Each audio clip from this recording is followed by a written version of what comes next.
విష్ణుం శశివర్ణం చతుర్భుజం ప్రసన్నవదనం ధ్యాయేత్ సర్వవిఘ్నోపశాంతయేత్. గురుర్బ్రహ్మా గురుర్విష్ణుః గురుర్దేవో మహేశ్వరః గురుః సాక్షాత్ పరబ్రహ్మ తస్మై శ్రీగురవే నమః. వ్యాసాయ విష్ణురూపాయ వ్యాసరూపాయ విష్ణవే నమో వై బ్రహ్మనిధయే వాసిష్ఠాయ నమో నమః.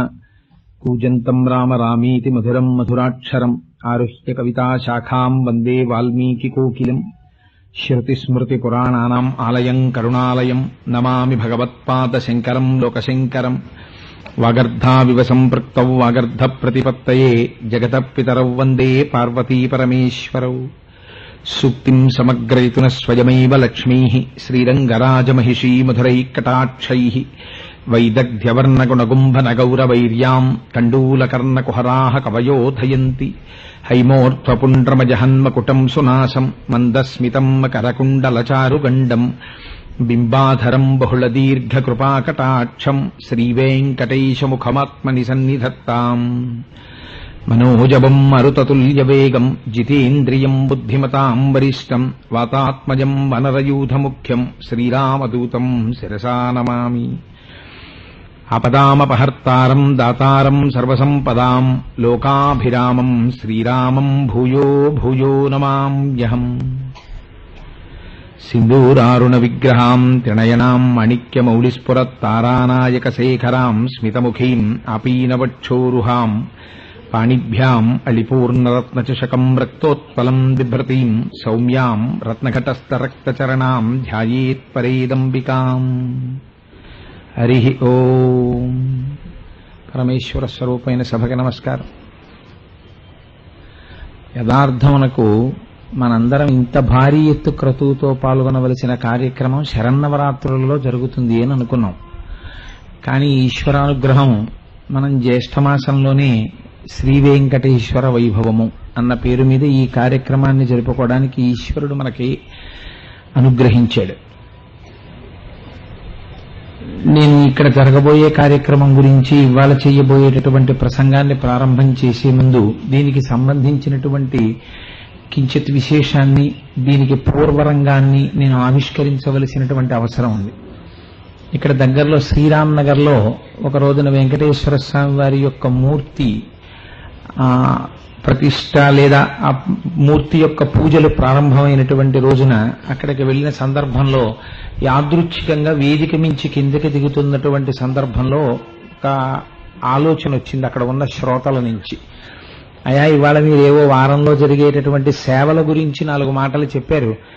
ఆ సేవల గురించి చాలా విపులంగా విశేషంగా ఎక్కడైనా ఉపన్యాసం చెప్తే మేమందరం వింటాం కదా, అందుకని మాకు తెలియక కాదు, మాకందరికీ తెలుసు, కానీ నువ్వేమైనా చెప్తుంటే వినాలని అదొక సంతోషం, అందుకని నువ్వేమైనా చెప్తావా అని అడిగారు. అడిగితే తప్పకుండా చేద్దామండి అని అనుకున్నాం. దానికి వెంకటేశ్వర స్వామి వారి యొక్క అనుగ్రహం మరొక రూపంలో తోడయింది. అది మా దొరగారింట్లో కూర్చున్నప్పుడు, గోపాలకృష్ణ గారితో కూర్చున్నప్పుడు ఒక ఆలోచన వచ్చింది.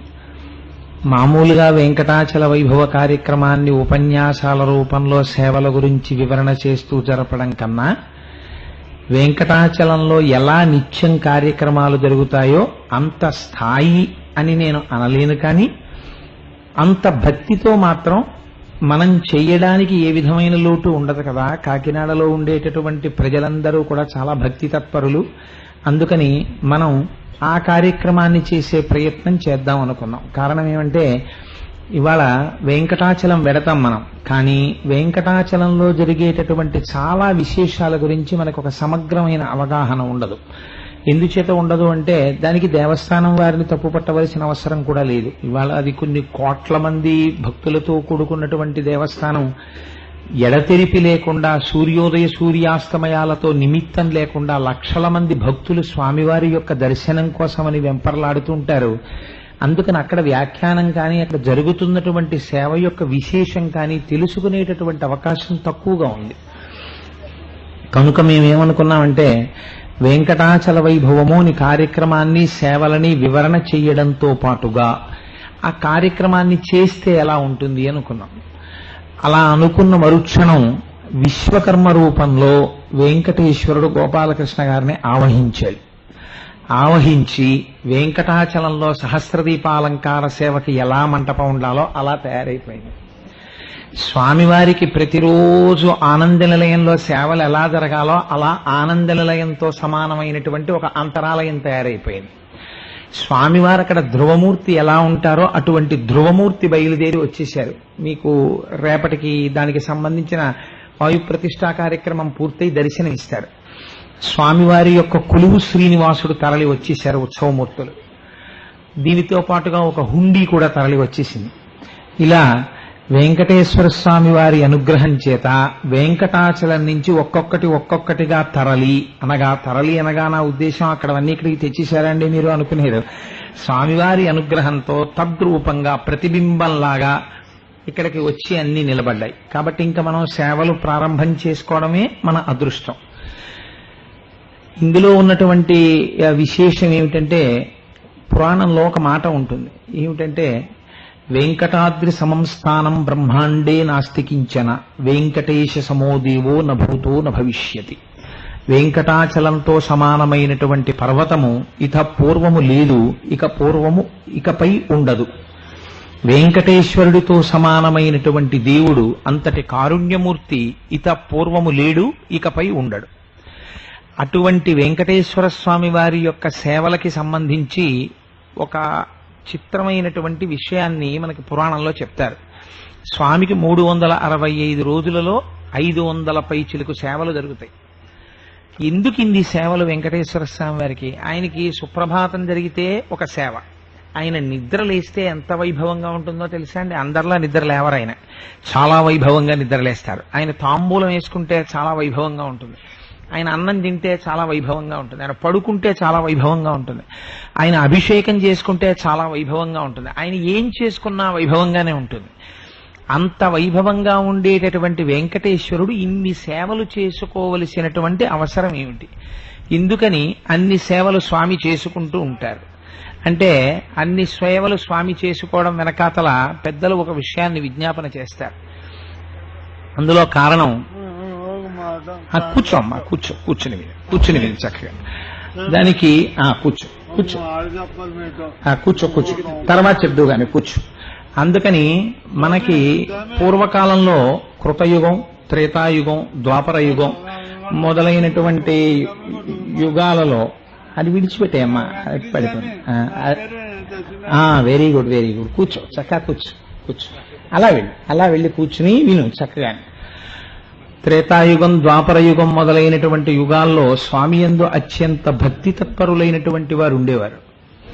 ఆ కారణం చేత ఆయా కాలములయందు యజ్ఞయాగాది క్రతువులు జరిగేవి. యజ్ఞయాగాది క్రతువులు జరిపించవలసినటువంటి సందర్భం ఏర్పడినప్పుడు చాలా నిష్ఠ కలిగినటువంటి వారు, స్వరం చెప్పగలిగినటువంటి వారు వేద పండితులు కావాలి.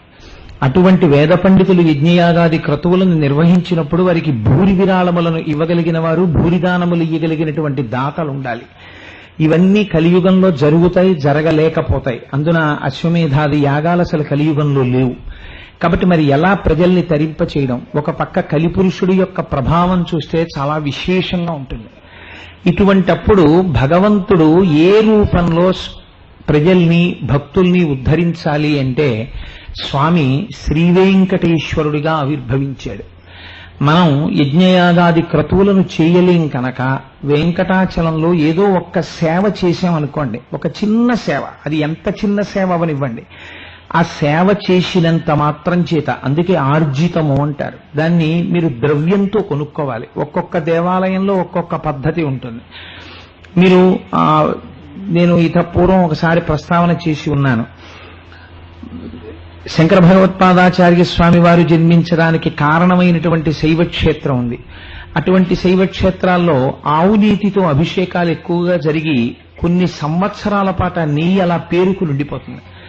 అలాగే మీరు శ్రీకృష్ణ భగవానుడి యొక్క గొప్ప క్షేత్రమైన గురువాయూరు వెడితే అక్కడ నారాయణీయం చదవాలి. అక్కడికి వెళితే నారాయణీయం చదవడమే ప్రధానం.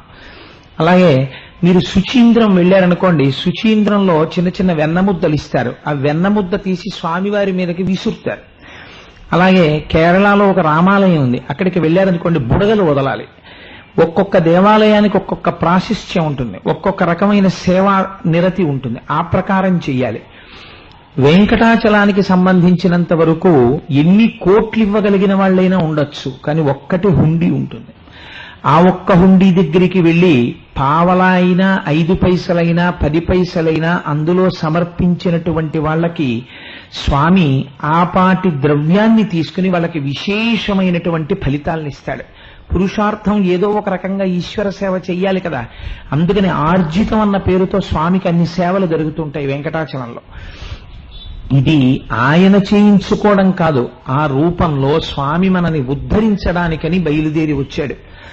వెంకటాచలంలో మీకు చాలా ఆశ్చర్యకరమైన ఘట్టం ఎక్కడ ప్రారంభం అవుతుందంటే సుప్రభాతం దగ్గరే ప్రారంభం అవుతుంది. నేను ఈ మాట ఎందుకంటున్నాను ఒక్కసారి మీరు విచారణ చేయండి. వెంకటాద్రి సమం స్థానం బ్రహ్మాండే నాస్తి కించన, వెంకటేశ సమోదేవో నభూతో నభవిష్యతి. వెంకటేశ్వరుడితో సమానమైనటువంటి దేవుడు ఇత పూర్వము లేడు. ఈ మాట పర్వాలేదు. నా భవిష్యతి, ఇక ముందు రాడు. ఈ మాట అనడం చాలా సాహసం. ఈశ్వరుడు యొక్క అవతారం అటువంటిది రాదని చెప్పడానికి మీకున్న ధైర్యం ఏపాటిది? ఈశ్వరుడి యొక్క ఆవిర్భావాన్ని, ఆయన యొక్క అవతారం యొక్క వైశిష్ట్యాన్ని, దాని కారుణ్యాన్ని మీరు నిర్ధారణ చేస్తారా? అంటే ఎందువల్ల ఆయన అంత కారుణ్యమూర్తో, ఎందువల్ల ఆయన అంత సులభుడో మీరు తెలుసుకోవాలి. తెలుసుకుంటే ఏమవుతుంది అంటే స్మరణాత్ సర్వపాపఘ్నం. మీరు ఆ వెంకటాచలాన్ని మనసులో ఒక్కసారి స్మరించారనుకోండి, పాపాలన్నీ పటాపంచలైపోతాయి. స్మరణాత్ సర్వపాపఘ్నం, స్థవనాత్ ఇష్టవర్షిణం. స్థవనాత్ అంటే స్తవం చేస్తే, స్తవం అంటే కీర్తన చేయడం. బాబా ఏమి క్షేత్రం అండి, ఏమి సేవలండి అని మీకు తెలిసి ఏదో 4 మాటలు దాని గురించి చెప్పుకున్నారనుకోండి, ఇష్టవర్షిణం, మీ కోర్కెలు తీరుతాయి. దర్శనాత్ మోక్షదం దేశం. మీరు ఆ స్వామిని ఒక్కసారి దర్శనం చేసుకుంటే ఆయన మోక్షం ఇస్తాడు. కాబట్టి కలవు శ్రీ వెంకటనాయక. కలియుగంలో ఆ శ్రీ వెంకటేశ్వరుడి పాదములను ఆశ్రయించి ఉంటారు జనులు. ఇక్కడ మీరు ఒక్క విషయాన్ని గమనించండి. స్మరణాత్ సర్వపాపఘ్నం. స్మరణ చేత సర్వపాపములను పోగొడతాడు. స్మరణ చెయ్యాలంటే స్మరణ దేనికి సంబంధించినటువంటి విషయము మీరు ఆలోచించండి. శరీరములో చేతులున్నాయి, అవి స్మరిస్తాయా ఈశ్వరుణ్ణి? స్మరించవు. కాళ్ళు స్మరించవు. కర్మేంద్రియములు ఏవీ స్మరించవు. కన్ను స్మరించదు, చెవి స్మరించదు, ముక్కు స్మరించలేదు, నాలుక స్మరించలేదు. ఏది స్మరిస్తుంది? మనస్సు స్మరిస్తుంది. స్మరించడం అంటే తలుచుకోవడం. తలుచుకోవడం అనేటటువంటి ప్రక్రియ ఎవరికి సంబంధించినది? కేవలము మనస్సుకి సంబంధించినది. మనస్సు ఎప్పుడు స్మరిస్తుంది? మనస్సు స్మరించాలంటే మనస్సు దాని యందు తాదాత్మ్యతని పొందాలి, లేదా ఒకసారి చూసి ఉండాలి. ఇప్పుడు మీరు ఒకసారి సుప్రభాత సేవ ఎలా ఉంటుంది మీరు చూశారనుకోండి, మీరు ఊరుకోగలరా? మీరు చూసిన తర్వాత మీరు ఇంటికి వెడతారు. ఇంటికి వెళ్ళి అదేమిటి తెల్లవారుజామున వెళ్ళిపోయావు, 10 అయింది, ఇప్పటి వరకు ఎక్కడికి వెళ్ళావు, ఏం చేస్తున్నావు అన్నారనుకోండి, మీరు ఏం చేస్తారు? స్మరణాత్, తెలియకుండానే స్మరిస్తారు. ఇవాళ ఏమైందో తెలుసా? ఇన్నాళ్ళు కౌసల్యా సుప్రజారామ పూర్వా సంధ్యా ప్రవర్తతే, ఇది మాత్రమే విన్నాం సుప్రభాతంలో. అసలు వెంకటేశ్వర సుప్రభాతానికి ఉన్న గొప్పతనం ఏమిటో తెలుసా అని మీరు అనుసంధానం చేయడం ప్రారంభం చేస్తారు. మీకు తెలుసున్న భాషలో మీ పక్క వారితో దీని గురించి మాట్లాడతారు. ఓ 3 నెలలు అయిపోతుందో పెళ్లి కడతారు. అక్కడ మా కాకినాడలో వెంకటాచల వైభవం జరిగింది అని మళ్ళీ అక్కడ చెప్తారు. ఆ తరువాత వెంకటాచలం కొండ మీద కడతారు. పూర్వం ఏదో తెల్లవారుజామున అర్చనానంతర దర్శనం టికెట్ ఉంటే ఏ 4:30కో లేచేవాడు. ఇప్పుడు 2 గంటలకి లేచి కాకినాడలో జరిగినటువంటి సుప్రభాత సేవలాగే ఇక్కడ ఉంటుందన్నారు కదా, చూద్దామని మీరు ఆ కొండ మీదకి వెళ్ళి నిలబడి ఎలా జరుగుతుందో టికెట్ లేకపోయినా రాజద్వారం దగ్గర నిలబడి చూస్తారు. ఇప్పుడు ఏమైంది? దర్శనాత్ చాలా భాగాన్ని మీరు చూసేస్తున్నారు సుప్రభాత దర్శనంలో. ఇవన్నీ ఎక్కడి నుంచి వస్తాయి? మీరు ఒకసారి చూడగలిగితే వస్తాయి. మీరు చూడాలంటే వెంకటాచలం కొండ మీద కూర్చుని ఇన్ని సేవలు చూడడం ఎలా కుదురుతుంది? కాబట్టి వెంకటేశ్వర స్వామి వారు కాకినాడ పట్టణ ప్రజల మీద అనుగ్రహించారు. వారు ఏమన్నారంటే, రే మీరందరూ కలిసి వచ్చి వెంకటాచలంలో సేవలన్నీ చూడడం కుదురుతుందో కుదరదో కదా, ఒక పని చేస్తాను, నేనే వచ్చేస్తాను కాకినాడ. వచ్చేసి నేనే మీ దగ్గర 7 రోజులు సేవలు అందుకుంటాను. ఓ తెలిసి తెలియని వాడు ఉన్నాడు కోటేశ్వరరావు, వాడికి సాహసం ఎక్కువ, ధైర్యంగా మాట్లాడగలడు, భయం లేదు. అందుకని వాడికి ఆ లక్షణం ఒకటి ఉంది కాబట్టి వాడిని అడ్డు పెడతాను, వాడితో చెప్పిస్తాను. చెప్పించి 7 రోజులు సేవలు చేయిస్తాను. మీరు చెయ్యవలసింది ఏమిటి? వచ్చి కూర్చుని చూడడమే. ఇప్పుడు రేపు జరగబోయేటటువంటి సేవని ఇవాళ వివరణ చేస్తాం. ఎందుకు అలా చేయడం? రేపే చెయ్యొచ్చు కదండి అని మీరు నన్ను అడగచ్చు. రేపే ఎందుకు చెయ్యట్లేదో తెలుసా అండి? ఇవాళ చేస్తే మీరు రేపు పొద్దుటి వరకు దాన్ని గుర్తుపెట్టుకోవాలి. మొదటి విషయం గుర్తు పెట్టుకుని రేపు వచ్చి ఇక్కడ నిలబడతారు. నిలబడిన తర్వాత నేనేం చెప్పానో అది రేపు ఇక్కడ జరుగుతూ ఉంటుంది. జరుగుతున్నప్పుడు నిన్న చెప్పాడు కదా, అదిగో అది జరుగుతోంది అని మీరు ఆ భావుకతతో, ఆ తాదాత్మ్యతతో దర్శనం చేస్తారు. మనస్సు నిన్నదు చెప్పినటువంటి విషయాన్ని స్మరించి దర్శనం చేస్తూ ఉంటుంది. ఆ దర్శనము చేత పునీతులవుతారు. లేక రేపు సుప్రభాతం అవి అయిపోయిన తర్వాత రేపు సాయంకాలం నేను ఇవాళ పొద్దున్న జరిగినవి అని చెప్పాను అనుకోండి, అయ్యో మాకు తెలియలేదండి ఈ విషయాలన్నీ, నిన్నని చెప్పపోయారా, ఇవాళ మేము చూద్దాం అనుకుంటాం. అందుకని ఇవాళ ఉపన్యాసం చెప్పి రేపు సేవలు జరిగేటట్టు అలా ప్రతిరోజు అలా జరుగుతూ ఉంటాయి. ఇప్పుడు మీరు ఒక్కసారి ఆ వెంకటాచల వైభవాన్ని, ఆ శ్లోకాన్ని, ఉపన్యాసాన్ని, జరిగే క్రతువుని సమన్వయం చేద్దాం. ఒకసారి మీరు ప్రవచనాంతర్గతంగా అన్నీ జరిగిపోతాయి. చూడండి, ఆ గోపాలకృష్ణ గారు జరగబోయే కార్యక్రమాన్ని కూడా నువ్వు అందులోకే సమన్వయం చేయి అన్నారు కాబట్టి అలా సమన్వయం చేసేస్తాను. స్వామికి సుప్రభాతము అని మనం ఒక సేవ చేస్తాం. సుప్రభాతము అనబడేటటువంటి సేవ యథార్థమునకు నేను మొన్ననే ఈ విషయాన్ని భిలాయిలో ఒక చోట ప్రస్తావన చేశాను.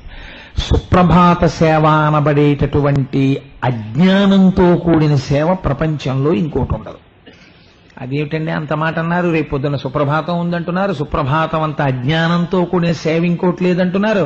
ఈ రెండు ఎలా కుదురుతాయి అంటే, ఈశ్వరుడికి సుప్రభాతం ఏమిటండి? సుప్రభాతం అంటే లే లే లే అని చెప్పడం. అంటే ఆయన కూడా మీలో నిద్రపోయాడా?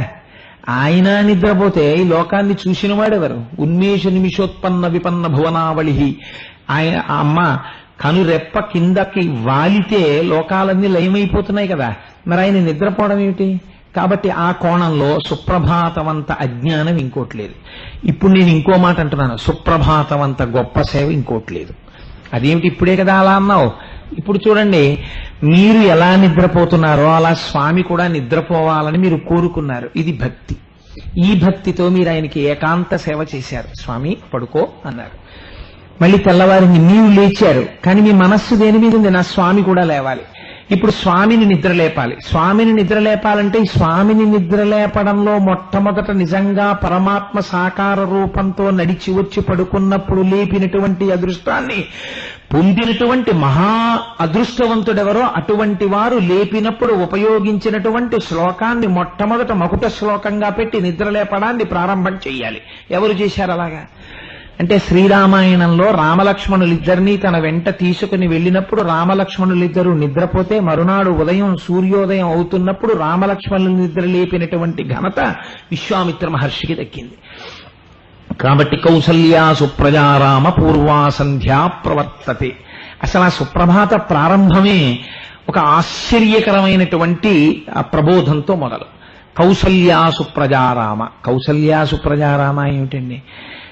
చాగంటి కోటేశ్వరరావు సన్ ఆఫ్ అంటే లేట్ శ్రీ సిహెచ్ సుందర శివరావు అంటారు. తండ్రి గారి పేరు చెప్తారు, అంతేగాని ఫలానా వారి కొడుకు అన్నప్పుడు తల్లి గారి పేరు చెప్పరు. విశ్వామిత్రుడు బ్రహ్మర్షి, మహానుభావుడు. అటువంటి వాడు కౌసల్యా సుప్రజారామ అండం ఏమిటి? కౌసల్యా సుప్రజారామ అనాలా, దశరథ సుప్రజారామ అనాలా? కౌసల్యా సుప్రజారామ అన్నాడు. కౌసల్యా సుప్రజారామ అండం ఎందుకు అంటే, మీరు రామాయణం విన్నారు. రామచంద్రమూర్తి ఆవిర్భవించడానికి ముందు దశరథ మహారాజు గారికి సంతానం కలగవలసినటువంటి తరుణంలో అశ్వమేధం జరిగినప్పుడు పట్టపురాణి అయి ధర్మపత్ని అయినటువంటి కౌసల్యామాత ఒక గుర్రాన్ని ముందు రోజు వధిస్తే తన భర్తని పట్టుకుని పడుకున్నప్పుడు ఎలా పడుకుంటుందో అలా ఒక రాత్రంతా మనస్సునందు ఏ వైక్లభ్యము లేకుండా గుర్రాన్ని పట్టుకుని పడుకుని మరునాడు ఆ గుర్రము యొక్క మేధని అగ్నిహోత్రమునందు కాలుస్తుండగా వచ్చినటువంటి పొగని పేల్చడం చేత దశరథ మహారాజు గారు తనకి సంతానము కలగడానికి ప్రతిబంధకంగా ఉన్న పాపాన్ని పోగొట్టుకుని పుత్రకామేష్టి చేసి పిల్లల్ని కన్నాడు. దశరథ మహారాజు గారికి సంతానం కలగడం కోసమని చెప్పి ఇంత గొప్ప క్రతువు చేసి భర్త పక్కన ధర్మపత్నివై కూర్చుని రామచంద్రమూర్తంతటి వాణ్ణి నీ కడుపునందు గర్భవాసం చేయించినటువంటి అదృష్టవంతురాలవైన ఓ తల్లి, అజాయమానో బహుధా విజాయితే, జన్మలేనివాడు 12 నెలలు నీ కడుపుని గర్భాలయం చేసుకున్నాడు. వికారములు లేనివాడు వికారములు పొందాడు, ఎదుగుదల లేనివాడు ఎదిగాడు, పుట్టడం లేనివాడు పుట్టాడు, తాగడం తెలియనివాడు అమ్మ పాలు తాగాడు, అమ్మా అని ఎవరినీ పిలవనవసరం లేనివాడు నిన్ను పిలిచాడు, నడువడి నేర్పడానికి నీకు నడువడి చెప్పాడు. ఎంత అదృష్టవంతురాలివమ్మా కౌసల్య. అందుకని కౌసల్య సుప్రజారామ, ఆ కౌసల్య అదృష్టానికి పొంగిపోతున్నాడు. లోకంలో ఒక నానుడు ఉంటుంది, మామూలుగా ఆఫీసులో చెప్పవలసి వస్తే సన్ ఆఫ్. ఒక పిల్లడి వైభవాన్ని మనం చూసామనుకోండి, ఒక మహాత్ముణ్ణి చూసామనుకోండి, ముందేమంటామంటే ఎంత అదృష్టవంతుడండి, ఏ మహానుభావుడు కొడుకో అనరు. ఏ తల్లి బిడ్డడో, నిజంగా ఎన్ని పూజలు చేసిందో, ఏ తల్లి కన్న బిడ్డడో అంటారు. ఒక పిల్లవాడి యొక్క వైభవాన్ని చూడగానే తల్లిని స్మరిస్తాం. అంతగానూ స్మరించాడు విశ్వామిత్రుడు. కౌసల్యా సుప్రజారామ పూర్వా సంధ్యా ప్రవర్తతే ఉత్తిష్ట నర శార్దూల కర్తవ్యం దైవమాహ్నికం. నాయన, లేచి సంధ్యావందనాది కార్యక్రమములను ఆచరించాలి, అందుకని లే అని నిద్ర లేపాడు. అలా మనం కూడా స్వామిని నిద్ర లేపుతాం. నిద్ర లేపుతుంటే నిద్ర లేవడానికి స్వామికి గుర్తులేమిటి? నిజంగా తెల్లవారిపోతోంది అనడానికి ఏమిటి ఆధారం అంటే మనం ఏవో చెప్పుకొస్తాం రేపు. ఆకాశ సింధు కమలాని మనోహరాణి ఆదాయ పాదయుగమర్చయితుం ప్రసన్నాహ. స్వామి అదిగో ఆకాశం ఎర్రబడిపోతోంది, సూర్యోదయం అయిపోతోంది. పంచాననాబ్జభవ షణ్ముఖవాసవాద్యాః త్రైవిక్రమాది చరితం దిభుజాస్తు వంతి. అదిగో షణ్ముఖుడు, చతుర్ముఖ బ్రహ్మగారు, దేవతలు అందరూ వచ్చి నీ దర్శనం కోసం నిలబడిపోయి ఉండిపోయారు. స్వర్గాపవర్గ నిరపేక్ష నిజాంతరంగాః. అదిగో ఆ గోపురం చూసి మేము వెళ్ళం, ఇక్కడే ఉంటామని దేవతలు అంటున్నారు. కాబట్టి స్వామి నిద్రలే నిద్రలే అంటాం.